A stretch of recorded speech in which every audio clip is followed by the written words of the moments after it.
বাংলার ডাকে তো বাঁচলাই না। ভাই আমি তোমায় কিছু টাকা দিচ্ছি, ওটা তুমি আমায় দাও। একটা দেবা, কত টাকা দেবা?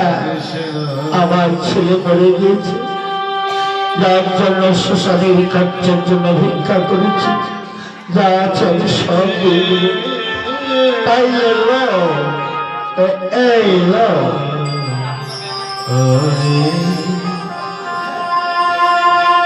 এই না আমার টাকা। এই বাঙালি, এই যে কতগুলো টাকা পাইছি, এই টাকা দিয়া তোর শাড়ি ব্লাউজ হাফ কিনা দেবো মোজাই গলের মধ্যে।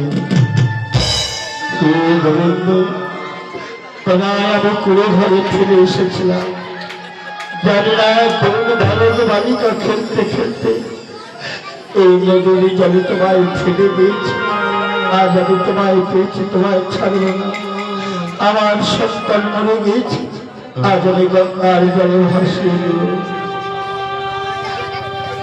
ওরে খোকা, আয় বাবা, আজ আমি তোকে গঙ্গার জলে ভাসিয়ে দিচ্ছি। এই সব গোবিন্দ সেই ছেলেটিকে অগ্রহ করছি।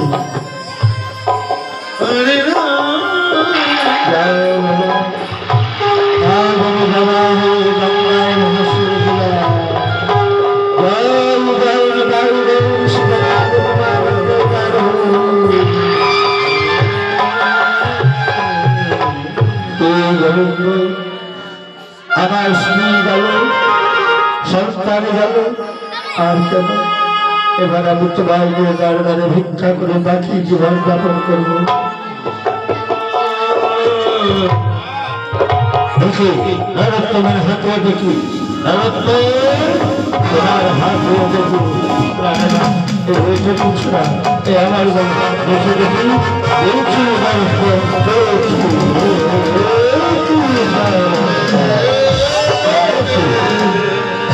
নরোত্তম রাজমন্দিরে চুরি করে প্রজাদের ঘরে ঘরে চুরি করতে চলেছ। চলো সামনে দিয়ে যাবো।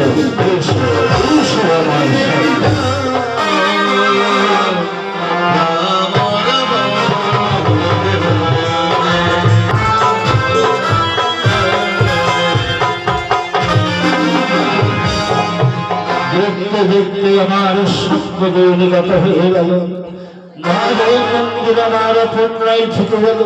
তবে কি পিতৃবাক্য পালন হবে না? মাধব মন্দির আমি পূর্ণ করতে পারব না।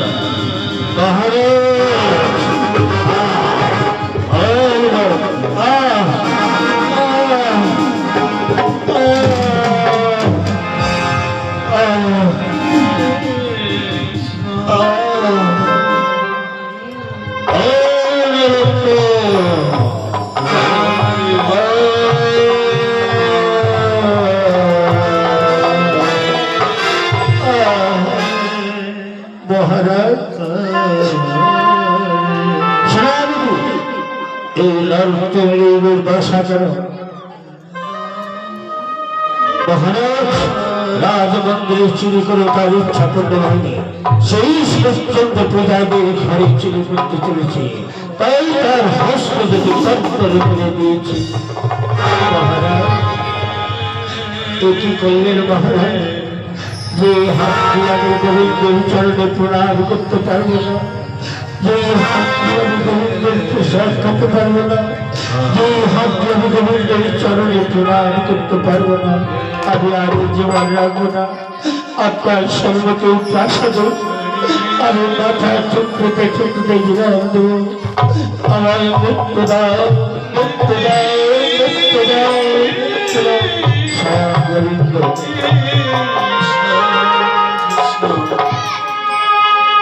কৃষ্ণ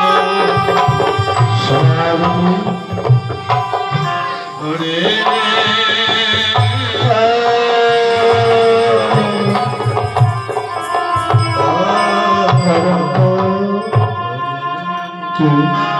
কে আমায় কমল হস্ত রক্ষা করিও। নরোত্তম, আমি তোমার ভক্তাদের ভগবান ভক্ত যখন করে আহ্বান তুজিয়া বৈকুণ্ঠদার ছিটে আসি ধরাদাম রক্ষিত ভক্তের প্রাণ। কি বললেন বলুন, আজ তোমার তবু ভক্তের প্রতি এত কৃপা, তবে আমার এই দশা কেন? নরোত্তম, করে সভ্যরা তবু যদি না ছাড়ে 5 তবে করি দাসের নাম। ওই দেখো তোমার পুত্র স্ত্রী সব আমি ছিনিয়ে নিয়েছিলাম। ওই দেখো তোমার পুত্র স্ত্রী। বাবা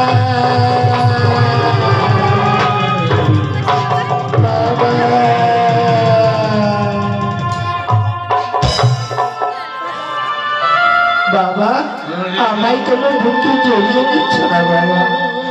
ওরে খোকা, বুকে নিবার আর আমার সামর্থ্য নেই রে। চলুন তাই আবার দুটো খত্তর করে দিয়েছে। নরোত্তম, তোমার হস্ত কর্তন করলো, এবার তোমার পূর্ণ হস্ত দান করছি। ভগবান এবার পূর্ণ হস্ত দান করছে। নিতাই গৌর হরি বল।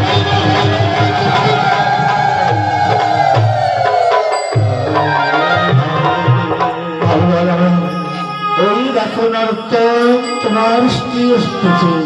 আমি স্বর্গ চিনি, ভক্তের বাসনা পূরণ করতে স্বর্গ ফিরিয়ে দিলাম। স্বামী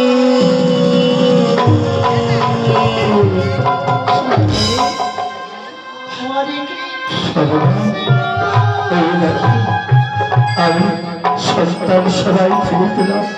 এই দেখো আমার গোবিন্দ দাদু আছে, প্রণাম করো।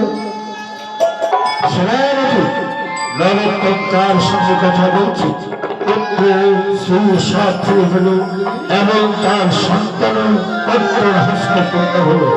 মহারাজ নরোত্তমকে জিজ্ঞাসা করো কি জাদু করেছে।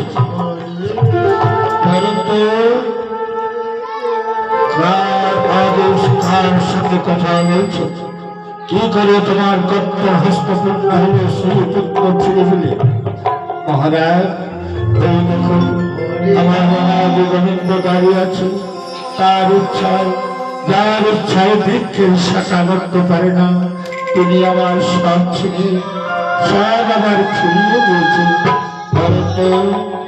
গোবিন্দ দাঁড়িয়ে রয়েছে আমার প্রসাদ প্রাঙ্গণে, দেখাও সেই গোবিন্দ হরতি।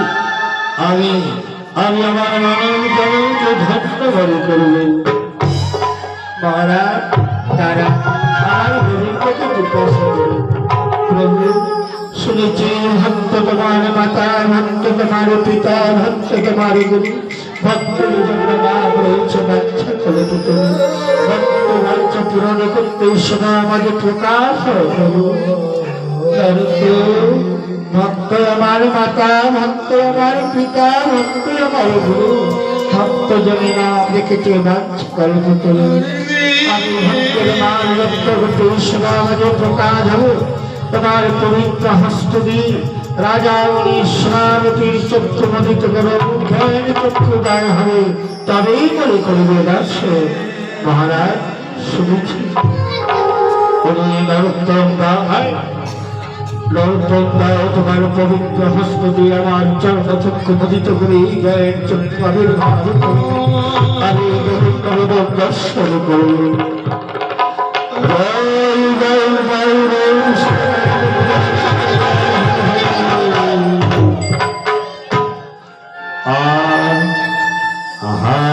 মরি মরি বুতুর ঝিয়ারি নতুন জানাই তবে নরোত্তম, তোমার আমার নাম থাকিবে চিরহৃদয়, বৈষ্ণব ব্রহ্মত্ব থাকিবে পুরায়। নরোত্তম ঠাকুরের গোবিন্দ দর্শন।